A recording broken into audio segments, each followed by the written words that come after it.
She was standing in front of a mirror, straightening a crown that did not belong to her yet, when the memory hit her like a blade through the chest. Not a dream, not a fever.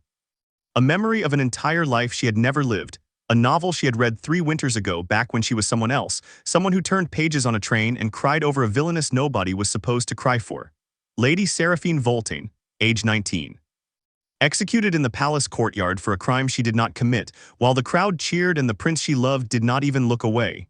That girl was her. She was inside the book. And she had exactly 4 years left before the story caught up to her and cut her throat open in front of everyone she had ever trusted.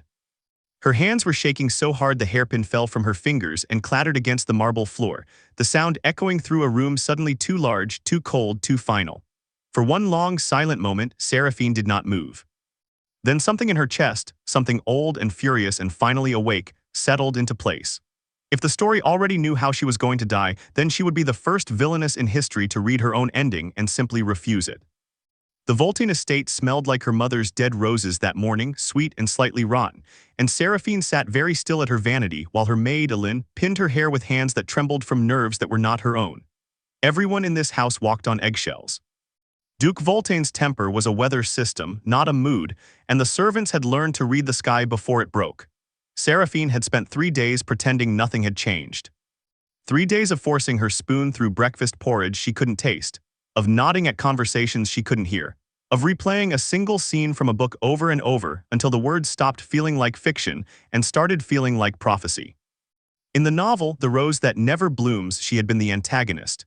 Not a monster, not really, just a proud, sharp-tongued noblewoman engaged to Crown Prince Cassian Ardenford, standing in the way of the true heroine's fairy tale. Readers hated her the way readers hate anyone standing between 2 people destined to fall in love. They cheered when she was disgraced. They cheered louder when she was executed for poisoning the queen, a crime that Seraphine now knew with bone-deep certainty she never actually committed. The real poisoner had a name, Isolde Windmere, sweet-faced, soft-voiced, the kind of woman who cried on command and somehow made everyone else feel guilty for not crying with her. In the book, Isolde was never punished because nobody thought to look past her tears. Seraphine had cheered for her too, once, reading in a train seat with a paper cup of coffee going cold in her hand. She hadn't known then that cheering for a stranger's death was easy. It was only hard when the neck on the chopping block was your own. "My lady, you've barely touched your tea," Aline said carefully, setting down the brush. Seraphine looked at the porcelain cup and for the first time in her second life actually saw how easily poison could slip into something so ordinary, so trusted. In 4 years, this exact kind of tea would be the thing that killed the queen and hanged Seraphine's name in the history books. "Aline," she said slowly, "how well do you trust the kitchen staff?" The maid blinked. "My lady, never mind." Seraphine stood, smoothing her skirts, feeling the weight of a plan already assembling itself behind her ribs like scaffolding going up around a burning building. She could not save herself by simply avoiding one poison cup 4 years from now. The story would find another blade if she let it. The only way out was to stop being the kind of person the story needed to kill.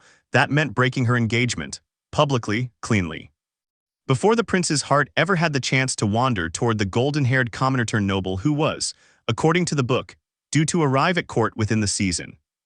It meant her father would disown her in fury, because a broken engagement to the crown prince was, in his eyes, a broken investment. It meant she would need allies who were not in this house, because everyone under this roof answered first to the duke and only second, if at all, to her. There was one name from the book that kept surfacing in her memory, a name she had never expected to need: Cale Duskhaven.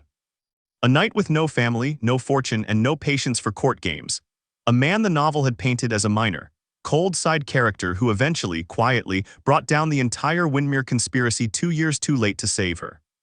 2 years too late was still faster than anyone else in the story had managed. Seraphine had 4 years. She intended to find him in 4 weeks. She did not know standing there in front of her mirror with her heart hammering and her hands finally steady. That Isolde Windmere was at that very moment 3 floors below in the estate's east wing smiling at Seraphine's own father over a cup of tea that had not been poisoned yet, but would be soon, and not for the queen. For her. The betrothal dinner was supposed to be simple. Prince Cassian arrived at the Voltane estate with his usual careful smile, the one Seraphine used to mistake for warmth before she'd read 300 pages describing exactly how that smile looked when it was aimed at someone else.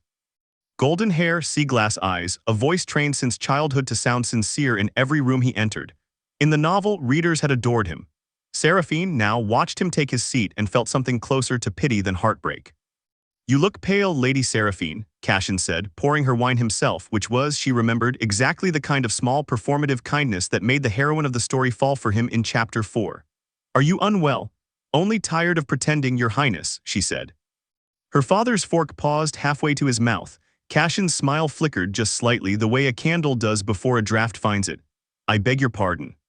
Seraphine set down her own utensils and folded her hands, and for the first time in this life she let herself speak the way the old Seraphine, book Seraphine, doomed Seraphine never had. Not cold, not cruel. Just honest, in a way the court had never taught her to be. "I think we both know this engagement was arranged for reasons that have nothing to do with either of us," she said. "Your mother wanted the Voltane military alliance secured before your coronation. My father wanted a crown in the family. Nobody in this room has asked what I want, so I'm going to tell you now before either of us wastes 4 more years pretending otherwise." She took a breath. "I would like to end the betrothal, Your Highness. Amicably, if you'll allow it." The silence that followed had weight. Her father's face went the color of old parchment before flushing dark with fury. Cashin, to his credit, did not look insulted so much as genuinely startled, as if a painting on the wall had suddenly turned its head and spoken. "Seraphine." Her father's voice was low, dangerous. "You will apologize to His Highness immediately." "No," she said, and the word landed harder than she expected, harder than she'd ever said anything in her life. "I won't." Later, she would understand that this single dinner, 5 minutes of speaking a truth she'd been forbidden from touching, was the exact moment the story's rails began to bend under her feet. In the original novel, the broken engagement happened in the final act, forced by scandal, humiliation, public disgrace. Here, Seraphine had done it herself, on her own terms, 4 years early, with her spine straight and her voice steady. Cashin recovered his composure first. "If this is truly what you wish, Lady Seraphine, I won't stand in your way, but you understand what this means for your family's standing at court." "I understand it better than you think," she said quietly. Her father did not speak to her again that night. He didn't need to. His silence was its own sentence, delivered slowly over the following days in the form of reduced allowance, reassigned servants, and a very pointed invitation to a Windmere family gathering that Seraphine had not asked to attend. It was there, 3 days later, standing awkwardly near a fountain while nobles she barely recognized traded gossip about her broken engagement like it was the finest entertainment of the season, that she first saw him. Not introduced, not announced. Just leaning against a stone pillar at the edge of the garden, arms crossed, watching the crowd with the flat, unimpressed patience of a man who had seen this particular circus 100 times and found it tedious every single time. Cale Duskhaven did not look like a hero. He looked like a man waiting for something to go wrong so he could finally have something to do. Seraphine crossed the garden toward him before she could talk herself out of it, and the moment she opened her mouth to introduce herself, Isolde Windmere's voice rang out behind her, sweet as poisoned honey, calling her name in front of the entire party. "Lady Seraphine." Isolde's voice carried across the garden with practiced brightness, and every head turned exactly as she intended. She crossed the lawn in pale blue silk, her smile soft, her eyes wide with a concern that did not reach them. "I heard the news. Are you all right? To end things with His Highness so suddenly, you must have been so hurt." It was, Seraphine realized, a perfectly constructed trap. Agree, and she looked heartbroken and pitiable. Deny it, and she looked cold and unnatural, a woman who felt nothing when jilting a prince, exactly the kind of villainess the novel needed her to be. "I appreciate your concern, Lady Isolde," Seraphine said evenly, "but I ended the engagement. Nothing happened to me. I simply decided I wanted something else." A ripple of surprised murmurs moved through the nearby nobles. Isolde's smile didn't waver, but something behind her eyes recalculated, quick as a hawk adjusting mid-dive. "How refreshingly modern of you," Isolde said, and touched Seraphine's arm with cool, gentle fingers. "I do hope you find whatever it is you're looking for." She drifted away in a cloud of soft laughter and rose perfume. And Seraphine understood, with the clarity of someone who had read the ending of this exact story, that she had just survived her first small skirmish in a war most of these people didn't even know was happening. She turned back toward the stone pillar. Cale Duskhaven hadn't moved, but his eyes had followed the entire exchange with an attention that felt different from the rest of the garden's idle curiosity, sharper, quieter, the way a soldier watches a tree line instead of the road. "You handled that well," he said when she reached him. It wasn't a compliment so much as an observation, delivered in a flat, low voice that made no effort to charm her. "You were watching. I watch everything here. Nobody expects a knight with no title to be paying attention." He studied her for a moment, arms still crossed. Which makes me curious why you crossed an entire garden to speak to a knight with no title. Seraphine had rehearsed this moment in her head a dozen times since remembering his name, and every version of the speech she'd prepared evaporated the instant she stood in front of him. So she told him the truth, or as much of it as he could survive hearing. "Because I think you're the only honest person at this entire gathering," she said, "and I need someone honest if I'm going to stay alive long enough to matter." Something shifted behind his eyes, not surprise exactly, but the recalibration of a man realizing the conversation was not the one he'd expected. "That's a strange thing to say to a stranger. I know. Are you in danger, Lady Seraphine?" "Not yet," she said. "But I will be soon. And when it happens, I don't think anyone in this garden is going to lift a finger to help me, except possibly you." He was quiet for a long moment, studying her face like he was trying to read a language he only half remembered. Then, unexpectedly, one corner of his mouth moved, not quite a smile. "You're either the strangest noblewoman I've ever met or the smartest one. I haven't decided which." "Can't it be both?" "It usually is," he said, "with the ones worth knowing." It was, by any court standard, an unremarkable conversation, no vows, no declarations, nothing a gossip could repeat with any real bite. But Seraphine walked away from that fountain knowing she had just placed the first stone of a foundation the original story never had, and somewhere behind her, half hidden by a hedge of white roses, Isolde Windmere was watching the two of them with an expression that had, for just one unguarded second, stopped being soft. The invitation arrived 8 days later, sealed with the Windmere crest, inviting Seraphine to a private tea in the palace's East Garden, a location Seraphine remembered with a cold jolt that did not exist in the original novel until much later. In a scene where the doomed book version Seraphine was first publicly accused of poisoning a minor court official. That scene had been her downfall's opening act. It appeared she was about to walk into her own execution 3 years ahead of schedule, hand-delivered in expensive stationery. She almost didn't go. Then she realized that not going changed nothing. The trap would simply wait for another occasion, another cup, another year, until it finally caught her by surprise instead of by choice. Better to walk into it with her eyes open. She wrote to Cale before she wrote her acceptance. He met her the morning of the tea, in the shade of the palace stables where no one bothered looking for either of them. "You're certain it's a trap?" he said, not as a question. "As certain as I can be about anything," Seraphine said. "There will be poison in one of the cups. Not enough to kill, not yet, that's not how she works. Enough to make me sick in front of witnesses, enough for someone to whisper that Lady Voltane can't be trusted around food and drink. It's the first brick in a wall she's building around my reputation." "How do you know all this?" Seraphine had prepared an answer for this exact question, one that wouldn't sound like madness. "I have a very good memory for patterns," she said, which was, in its own strange way, entirely true. "Trust me on this one thing, and I'll explain everything else once we're both still breathing." Cale studied her the way he seemed to study everything, slow and thorough, and then nodded once. "What do you need me to do?" The tea itself unfolded exactly as Seraphine expected.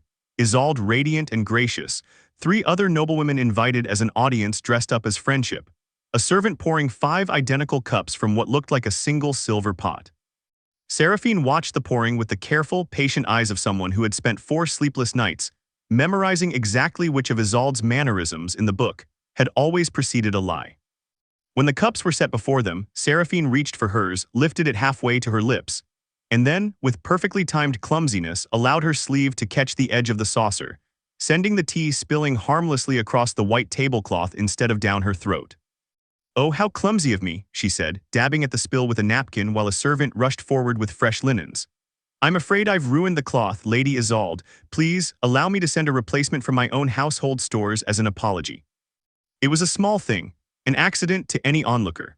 But Cale, standing at the garden's edge in his role as an escort, no one questioned, watched the stableboy he'd quietly bribed that morning slip the spilled cloth into a burlap sack before anyone thought to burn it.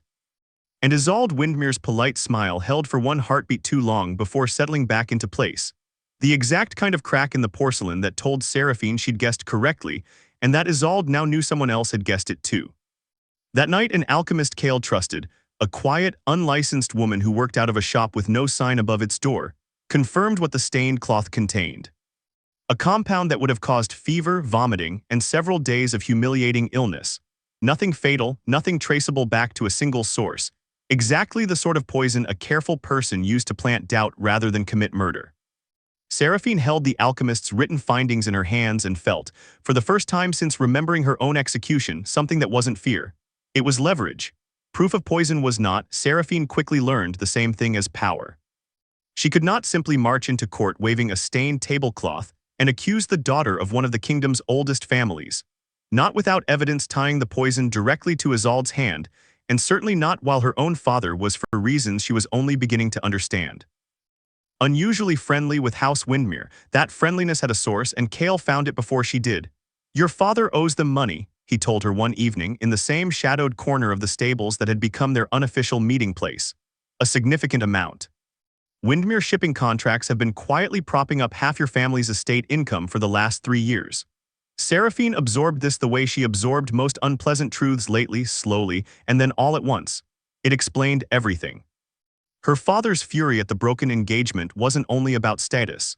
It was about a prince's favor that had, apparently, come with financial guarantees he desperately needed and had now thrown away on his daughter's whim. It explained why he'd all but pushed her toward the Windmere gathering, why he never asked what she and Isolde discussed, why he seemed almost relieved whenever Isolde's name came up at dinner. He's not protecting me, Seraphine said quietly. He's protecting his debts. I'm sorry, Kale said, and for a man who rarely offered comfort, the plainness of it landed harder than flowery sympathy would have. Don't be. I'd rather know the truth of the ground I'm standing on than keep believing it's solid when it isn't. She straightened, forcing steel back into her spine. This changes the plan. I can't expose Isolde through my father. He'll protect her before he protects me if it means protecting his debts. I need another way in. The Queen, Kale said. If Isolde's ambitions run as deep as you think, eventually she'll aim higher than ruining your reputation. You said something happens to the Queen. Seraphine's stomach turned cold. In the book, the Queen's death had come during the second act, framed entirely on the Villainess's shoulders, a slow poisoning disguised as a wasting illness, culminating in a public accusation and a swift, brutal execution. She had assumed she had years before that particular thread began. She was wrong. Not yet, she said, though her voice wavered slightly on the word. But soon. Isolde needs the Queen dead and me blamed for it so that Cassian, grieving and vulnerable, turns to her for comfort instead. It's not really about the prince in the end. It never was, it's about the crown. Kale was quiet for a long moment, and when he spoke again, his voice had dropped into something more careful. Seraphine, how do you know all of this, truly?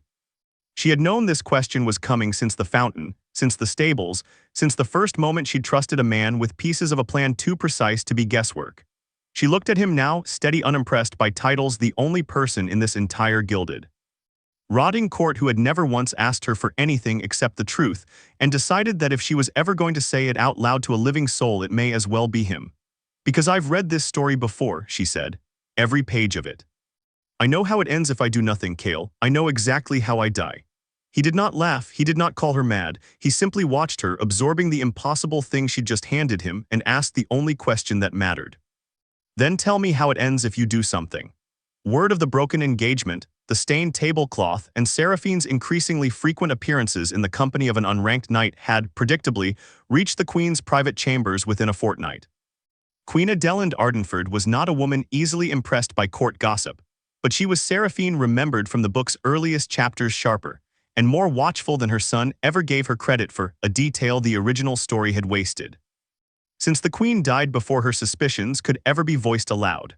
The summons came without warning, delivered by a page in the Queen's own livery, and Seraphine walked into the private receiving room with her spine straight and her hands folded, trying not to think about the fact that in another version of this story, this exact room was where her downfall had truly begun. Lady Seraphine. The Queen did not rise, but gestured to the chair across from her with an economy of movement that suggested decades of practice hiding impatience behind grace. You've caused quite a stir this season. I'm aware, Your Majesty. You ended an engagement to my son without consulting anyone, took up an unusual friendship with a knight of no particular family, and somehow survived a poisoning attempt at a Windmere garden party without a single soul at court noticing you'd survived one at all. The Queen's eyes, pale gray and unreadable, fixed on her with unsettling precision. I find myself curious, Lady Seraphine, whether you are the villain everyone at court seems eager to believe you are, or something else entirely. Seraphine's heart hammered, but she kept her voice level. This was the moment the book had never given her, a chance to be seen, truly seen, before the axe fell instead of after. Your Majesty, I believe someone close to this court intends you serious harm, and I believe they intend to see me blamed for it when it happens. The Queen did not flinch, did not gasp, did not perform the shock Seraphine half expected. She simply studied her with the flat, assessing patience of a woman who had survived 30 years of palace politics by never believing anything at face value. That is a very specific accusation to make without a name attached to it. I don't have proof yet, only patterns. Seraphine hesitated, then decided that half-truths would not survive a woman this perceptive. I have reason to believe it's Lady Isolde Windmere. Something flickered across the queen's face, not disbelief, which frightened Seraphine more than shock would have. The Windmere girl, the queen said slowly, has been remarkably attentive to my health this past month. Herbal teas for my joints, a tonic for my sleep from her family's personal physician. She paused. I stopped drinking the tonic 3 days ago. A servant fell ill after tasting from the same batch out of turn. The room went very quiet. Your Majesty, Seraphine said carefully, I would very much like to see that tonic examined. The queen studied her for a long moment, weighing something Seraphine couldn't name, before finally nodding once, sharp and decisive. Bring me proof, Lady Seraphine, and I will believe you over a pretty face and a sad story. But understand this, if you are wrong, or if you are lying to save your own reputation at the expense of an innocent girl's, I will see you removed from this court so thoroughly your own name will be a rumor within a year. It was not an alliance, not yet, but it was Seraphine realized as she left the receiving room with her pulse still racing. The first time in either of her lives that someone with real power had looked at her and asked to see the truth instead of simply believing the story everyone already expected her to star in. She did not notice on her way out. The servant girl lingering near the corridor's far end, a girl who reported within the hour everything she'd overheard to Isolde Windmere, who received the news with the same soft, unbothered smile she wore for everything right up until the door closed and she was alone. Isolde Windmere had built her entire life on being underestimated, and for the first time in longer than she could remember, that foundation felt unsteady beneath her feet. She sat alone in her chambers that evening, turning a small glass vial between her fingers, replaying the servant girl's report over and over. The queen was asking questions. Seraphine, soft, foolish. Supposedly heartbroken Seraphine had somehow survived a poisoning that should have left her retching in front of witnesses for a week, had somehow found her way to an unranked knight nobody important should have cared about, had somehow ended up alone in the queen's receiving room saying Isolde's name out loud. None of this matched the girl Isolde thought she understood. She had studied Seraphine Voltane for years, watched her at balls, memorized her habits, learned exactly which insecurities to press and which vanities to flatter, all in careful preparation for a slow campaign of ruin that was supposed to take, at minimum, another full season to complete. That campaign relied on one crucial assumption, that Seraphine was exactly as predictable as every noblewoman Isolde had ever dismantled before her. Predictable women did not dodge poison with a well-timed spill. Predictable women did not befriend knights with sharp eyes and sharper instincts. Predictable women did not walk into the queen's chambers and speak with the calm certainty of someone who already knew how the story ended. For one unsettling moment, sitting alone with her vial and her carefully constructed plans suddenly feeling like wet paper, Isolde allowed herself to wonder if Seraphine Voltane somehow knew something she wasn't supposed to know. She dismissed the thought as quickly as it came. Impossible things were, by definition, impossible. More likely, Seraphine had simply grown a spine at the worst possible moment, perhaps encouraged by an ambitious knight looking to climb above his station through a noblewoman's patronage. That Isolde could work with. Men like that were always eventually for sale, or, failing that, disposable. She called for her cousin, Lord Bertrand Windmere, a man whose talents ran less toward court politics and more toward the kind of work politics preferred not to examine too closely. I need information, she told him, once the door was closed and the servants dismissed. Everything there is to know about a knight named Cale Duskhaven, his past, his debts, his family, if he has any. Everyone has a price, Bertrand. I intend to find his. And if he doesn't have one, Isolde's smile returned, soft and sweet and utterly without warmth. Then we find something he loves instead and make that the price. What Isolde did not know, could not have known since it existed nowhere in any record, any ledger. Any rumor a spy could uncover was that the knight she intended to buy or break had already pledged himself quietly and without ceremony to a woman who remembered dying once and had no intention of dying twice. Nor did she know that the very servant girl she'd used to spy on Seraphine's meeting with the queen had 3 days earlier also been quietly approached by Cale himself, offered a sum of money large enough to guarantee her loyalty flowed in whichever direction paid better, and told simply to keep reporting to Isolde exactly what Isolde expected to hear. Seraphine wasn't merely surviving Isolde's game anymore. She had started playing it back. The physician's report came 11 days later, delivered to Seraphine in a sealed letter carried by one of the Queen's own guards, a man whose loyalty, Kale had confirmed weeks earlier, ran deeper than his salary. The tonic contained traces of a slow-acting compound, nearly undetectable in small doses, designed to mimic the symptoms of natural decline, fatigue, joint pain, a weakening heart, over the course of months rather than days. Exactly the kind of poisoning that left no dramatic deathbed confession, only a quiet, believable fading that everyone would attribute to age. It was Seraphine realized with growing dread precisely how the Queen died in the novel, except in the book. The poisoning had gone undiscovered until it was far too late to reverse, and the blame had landed squarely permanently on Seraphine's own shoulders, once a single vial of similar tonic was discovered, hidden among her belongings. She was still holding the physician's letter when news gathered outside her window from breathless servants. The Queen had collapsed that morning at breakfast, unconscious before she hit the floor. Seraphine ran. There was no elegant, calculated version of what she did next, she simply ran.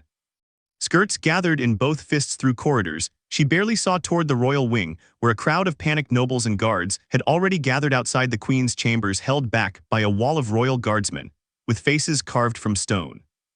Cassian found her first, his usual composure entirely gone, his golden hair disheveled, his sea-glass eyes red-rimmed with a fear Seraphine had never once seen on him in either life.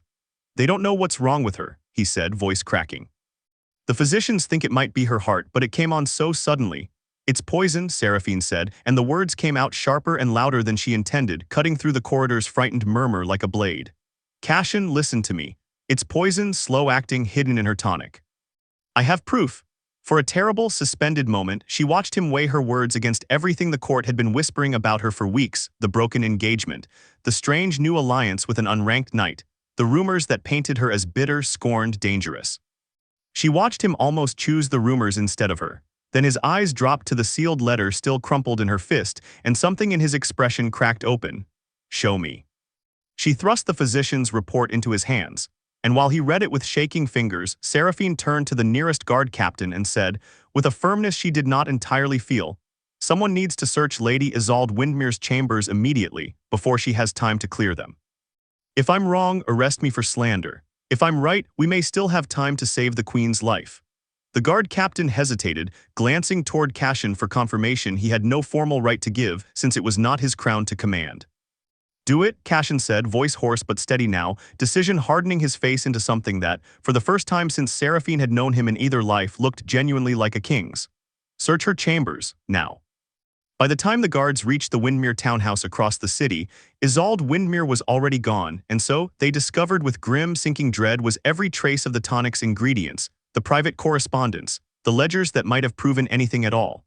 She had run, which meant. Seraphine realized with cold clarity as the news reached her an hour later that Isolde knew exactly how close the truth had come, and that a woman who had spent years building slow, patient traps was now for the first time cornered enough to become dangerous in an entirely different way. Isolde did not run far. 3 days later, a letter arrived at the Voltane estate, addressed personally to Seraphine, sealed with the Windmere crest and written in Isolde's own careful hand. It contained no threats, no accusations, only an invitation, gracious and gentle as always, to meet privately at the old chapel outside the city walls, to discuss, the letter claimed, a misunderstanding between old friends that has gone on long enough. Kale wanted to refuse on her behalf before she'd even finished reading it aloud. "It's a trap," he said flatly. "You know it's a trap. You've known her intentions for months." "Of course it's a trap," Seraphine agreed. "But if I don't go, she disappears entirely, and the Queen dies slowly over the next 6 months from poison already in her system, and I spend the rest of my life waiting for the next attempt on someone I love. I'd rather end this now on ground I've had time to prepare than keep running from a story that already knows exactly how it wants to end." In the end, Kale did not let her go alone, not truly. He arranged for a dozen of the Queen's most trusted guards, men Seraphine herself had helped vet over the preceding weeks, to surround the old chapel from a discreet distance, close enough to intervene, far enough to remain unseen. Cassian, against every protocol his advisors urged, insisted on joining them, arguing that if Isolde had truly poisoned his mother, he intended to look her in the eye when the truth finally came out. The chapel was cold and half-collapsed, ivy creeping through broken stained glass, dust hanging thick in slanted afternoon light. Isolde waited at the altar alone, her golden hair loose around her shoulders, her expression softer and sadder than Seraphine had ever seen it. The performance, Seraphine realized, of a woman preparing to play victim right up until the final curtain fell. "You've made quite a mess of things, Seraphine," Isolde said quietly without turning around. "I only ever wanted what I was owed, a title, a crown. A life that wasn't decided for me before I was even born, the way it wasn't decided for you either if you're honest with yourself. You tried to kill a queen," Seraphine said. "You tried to have me executed for it." "I tried to survive," Isolde said, finally turning, and for one unsettling heartbeat there was nothing soft in her face at all, only cold, exhausted calculation. "The same as you're doing right now, hiding behind a knight and a queen's favor instead of a prince's ring. We're not so different, you and I, we simply chose different weapons. We are nothing alike," Seraphine said, and meant it with every fiber of a life she had fought too hard to keep. "I'm not trying to survive by destroying someone else's future to build my own. That's the entire difference, Isolde. That's the only difference that has ever mattered." Isolde's hand moved toward the folds of her gown, toward Cale realized half a second before anyone else. The hilt of a small blade hidden there, and the chapel erupted into motion all at once. Guards pouring through the broken doors, Cassian lunging forward on instinct to shield Seraphine with his own body. Cale closing the last few feet between himself and Isolde faster than her hand could finish its motion. The blade never reached anyone. Isolde was on the ground, disarmed and restrained within seconds. Screaming accusations that dissolved into something closer to grief as the guards dragged her upright. Accusations aimed not at Seraphine anymore, but at a father who'd promised her a crown and a mother who'd taught her since childhood that love was simply the most efficient currency for climbing. It was not, Seraphine thought, watching Isolde be led away in chains through the same broken doorway sunlight, a satisfying ending. It was only finally an honest one. The queen recovered slowly over the following months, her strength returning inch by careful inch under the watch of physicians who finally understood exactly what poison they were treating. Isolde Windmere stood trial before the full court, and though her family's name suffered the kind of quiet, permanent damage that took generations to fully erase, Isolde herself was sentenced to exile rather than execution. A mercy Seraphine had unexpectedly argued for herself, standing before the Queen's council and saying simply that she had spent enough of her own life almost dying inside someone else's story to want another woman's death added to her name, however justified the court believed it would be. "You're a strange sort of villainess," Queen Adeline told her afterward in the private garden where their first true conversation had begun. "Everyone expected you to want blood." "I did for a while," Seraphine admitted, "but I've learned that the story only ever needed someone to blame. It didn't actually need anyone to die. I'd rather be the reason it stopped needing that at all." Cassian offered, once the dust had settled, to renew their engagement. A formal, careful proposal delivered with genuine warmth this time, an apology folded quietly into every word for the season he'd spent doubting her. Seraphine declined, gently without cruelty, and watched something like relief cross his face beneath the disappointment, because they both understood by then that whatever they might have built together had never truly been theirs to choose in the first place. He found in time a quieter kind of happiness with a woman from outside the court's endless performance, and Seraphine found she could be glad for him without a single flicker of the old ache the novel once promised she'd carry to her grave. As for Cale Duskhaven, the unranked knight with no family and no patience for court games, the queen herself insisted on elevating him to a proper title before the season's end, citing services to the crown too significant to leave unrewarded. He accepted the title with the same flat, unimpressed patience he brought to everything. Though Seraphine noticed the evening the announcement was made that he found her in the garden afterward, and simply stood beside her in comfortable silence, close enough that their shoulders touched for a very long time before either of them spoke. "You never did explain," he said eventually, "how you knew all of it, the poison, the tonic, Isolde's plans down to the smallest detail months before any of it happened." Seraphine considered for a moment, giving him the same half-truth she'd offered before, a very good memory for patterns, and then decided, standing in a garden under a sky she had once believed she would never live long enough to see turn to autumn, that he deserved better than a half-truth. "I told you I'd read this story before," she said. "I meant it exactly as it sounded. I was going to die in it, Cale. Executed in a courtyard at 19 for a crime I never committed, while everyone I loved watched and did nothing, because the book needed a villain and I was the only one available to play her." She looked at him, searching his face for the disbelief she still half expected, and found instead only quiet, steady attention, the same attention he'd given her from the very first day at the fountain. I didn't want to be a character in someone else's tragedy anymore. So I stopped waiting to see how the story ended, and I started deciding it myself. Kale was quiet for a long moment, watching the last of the season's light fall gold and low across the garden hedges. Then I suppose, he said finally, I should be grateful the story needed a night nobody important thought to write in properly. You were always the most important part of it, Seraphine said. The book simply didn't know that yet. She had spent her first life as a warning, a lesson, a name readers were meant to hate and then forget the moment the final chapter closed. In this one standing in a garden that smelled of late roses instead of dying ones. Beside a man who had never once needed a book to tell him she was worth staying for, Seraphine Voltane understood finally, and completely, the one truth the novel had never bothered to teach its villainess. That no story, however carefully written, however certain of its own ending, ever truly finishes writing itself until the person living it decides to put down the pen.